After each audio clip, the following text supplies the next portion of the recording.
Ish-banori Big Brother Albania VIP 2 Armaldo Klogjeri do të kandidojë për deputet në listat e hapura të Partisë Demokratike për qarkun e Elbasanit. Gjatë një interviste, maestro tha se nuk është një person që ka ambicie për të bërë politika, ndërsa shtoi se ka qenë aktiv në vitet 91 që kur lindi Partia Demokratike. Mëtej ai theksoi se është krenar që është pjesë e listave të hapura. Është pak e çuditshme situata ime që jam pjesë e politikës. Nuk jam person që kam ambicie për të bërë politikan.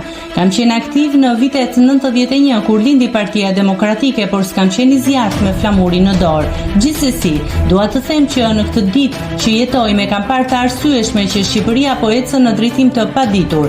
Kam pasur momente që kam menduar të jetoj jashtë, por kam vendosur të jetoj në Shqipëri. Ndihemi i detyruar që të jap kontributin tim në një forcë politike që është Partia Demokratike, u shpreh ai. Kush të propozoi në Partinë Demokratike?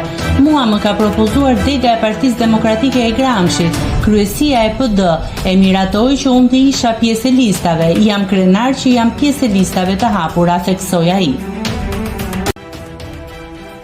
Nëse klikoni mbi butonin subscribe, do t'ju shfaqen të gjitha publikimet tona. Ju ftoj t'i bëni subscribe kanalit, të pëlqeni videot dhe të lini komentin tuaj.